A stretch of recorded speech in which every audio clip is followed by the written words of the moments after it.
Shri Ritabrata Banerjee.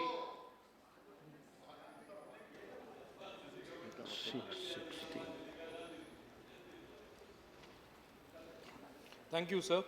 Sir, I rise to support the bill with some reservations and points for consideration.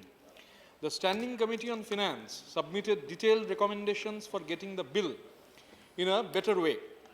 Sir, unfortunately, a number of recommendations are not taken in board.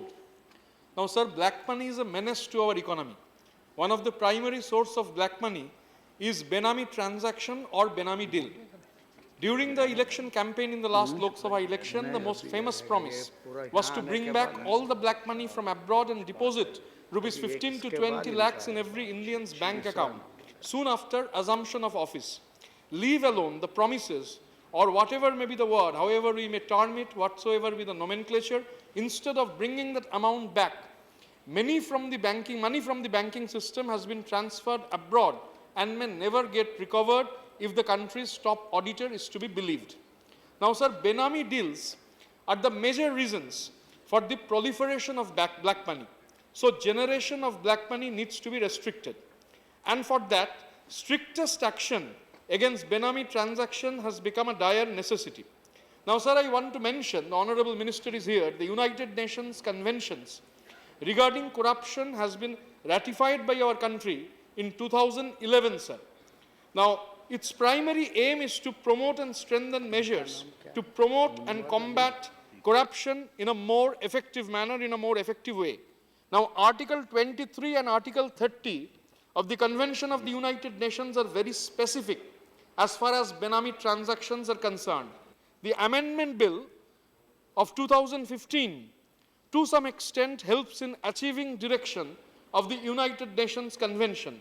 The government and the finance minister needs to be congratulated in this regard.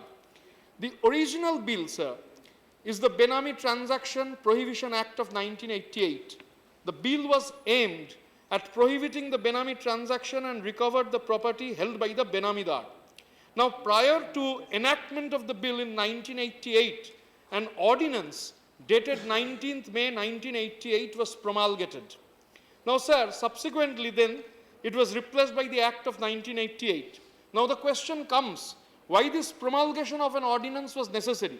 The promulgation of an ordinance was necessary because the government of the day felt that it was highly essential. But the question naturally remains that what happened after 1988? The government was in a haste, the ordinance was promulgated, but unfortunately after the Act came into existence, nothing for long has happened. I want to point out, sir, lack of political will had become evident in this matter. Now, coming back to the bill, the Act of 1988 had categorically made the provision to prohibit Benami transaction and right to recover Benami property. But incidentally, no provision for vesting the property with the government was there. There was no appellate mechanism and no power conferred to civil court authorities. There was no rule-making provision. Now, the question is why we failed to frame rules.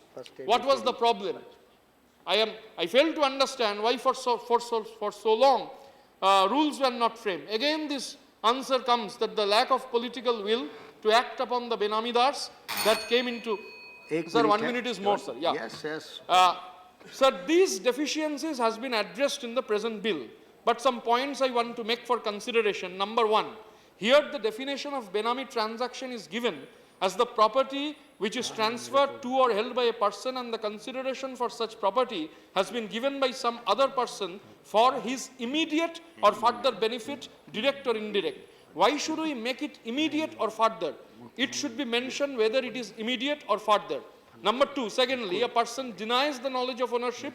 Thirdly, the real beneficiary is not traceable or is a fictitious person. And fourthly, what will happen if the property is transferred in a fictitious name?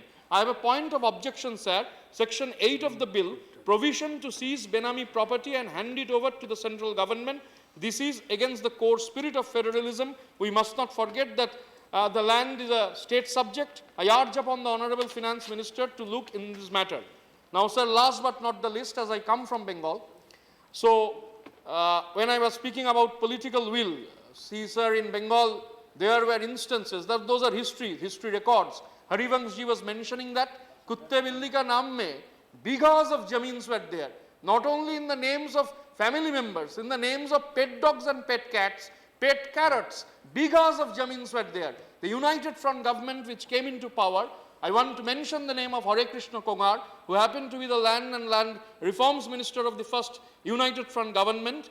That government categorically had given a political slogan, Benam jomi dokhol koro, shei jomite langol doro. The Benami land needs to be taken and that land needs to be plowed by the farmer. So the question of political will comes into existence. I once again take the opportunity to support this bill because this is a very important one. Unitedly, we need to act on this in this regard. Thank you, sir.